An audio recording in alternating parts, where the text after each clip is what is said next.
Alright, this was my guillotine, and in part one, my memory card became full, and so I didn't realize it, and it quit recording. So I have sliced up this wonderful tea tree and cedarwood soap, and some of my soap that is the jasmine, honey, and oatmeal. And now, to complete this video, I'm going to open up my next mold. And you saw me open up a mold like this in the first video. And this is actually electric fence wire from the Goats electric fence. And I'm going to put a knife in there and prise that a little. Whew. And do the same on this side. Pop that side down. Then pop this side off. We lost a little bit of our plastic coating. Time to put new paper on this mold. And do this side here. And out it comes.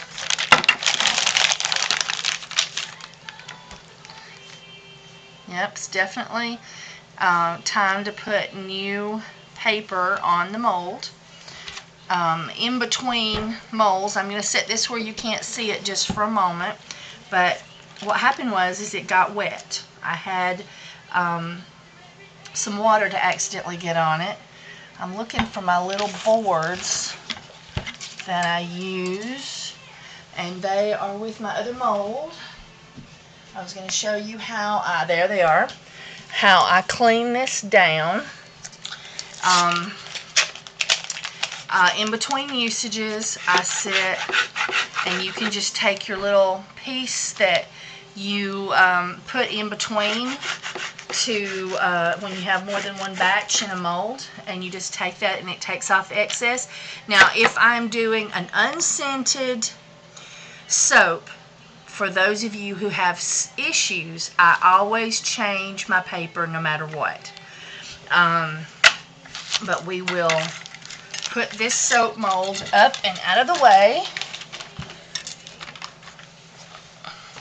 Alright. And get our soap back here where we can see it. This is, with this and this is a double batch. And we are going to show you how I cut it. And we are going to take our soap and put it in the guillotine. Now we have to make sure, camera woman, get this, we have to make sure that we get all the little pieces of soap shavings out of there. Alright, and then we are going to take that. Now this is budding up nice and smoothly, so I don't have to come in and eye level just taking off a little shaving. But sometimes you do on the end that touches the little piece of board if you're doing more than one in a mold, because you won't get it exactly level. It'll be a little wonky and you'll have to trim off that excess. Now you want to get it level here, camera woman. Alright, you have a nice flat line here, nice flat line there. And then you just take your knife and press down, and you have a bar of soap.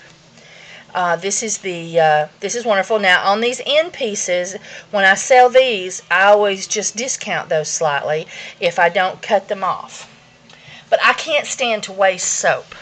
If I do have any waste, I will just take them and I'll take up all the little extra pieces that's just when it's fresh out of the mold, and I'll squeeze them together and make a ball. And they'll be different sizes depending on what my waste was. And I'll put those right by the sink and use those for washing hands. Oh, and now you put it up against the butt. And if you notice that it doesn't look exactly right, you can always rotate it and turn it around the other way. Oh, I've got more paper on here.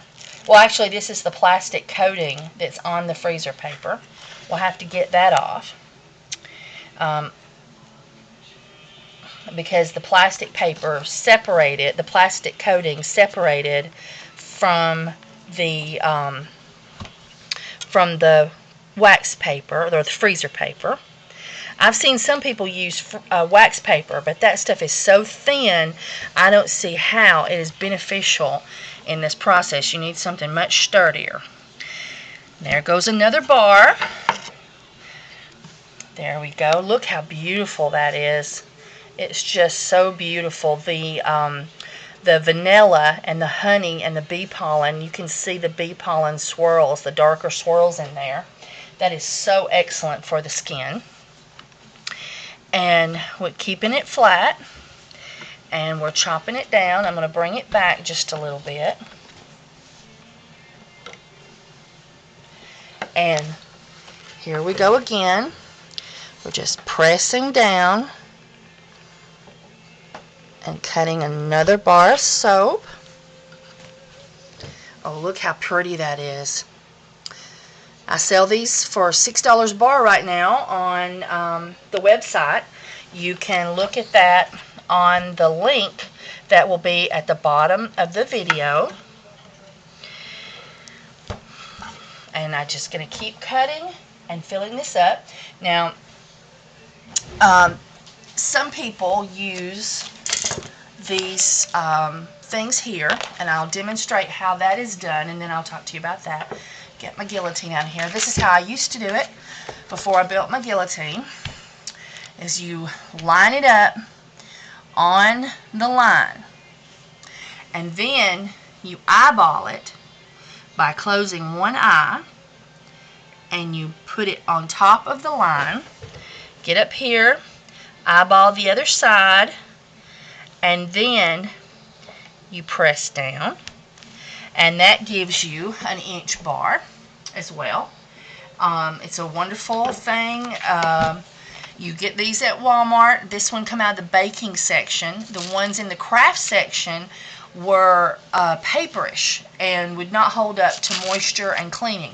And these have a little film coating them. But this is all plastic. It's wonderful when you don't have a guillotine. Now, this is my soap here. Now, this has just been sitting for an hour, hour and a half or less, and look how hard it already is. See, with this one, I can feel my finger easing in because it's soft and it's sticky. But this soap is already hard and firm and is not giving. And this is just wonderful soap because my soap is made with a large amount of coconut oil. Now, another thing you can do, let me get my trimmer.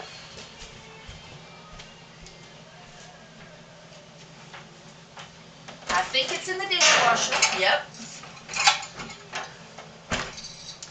I bought this special at Trade Day. It is a large potato peeler. If you want to take that edge off, you can use a potato peeler. Now remember, you want to save these scraps for making you a soap ball if you want to sit at the sink. And a lot of people like to take this little edge off, and you can do that on the bottom as well and the sides. Isn't that attractive?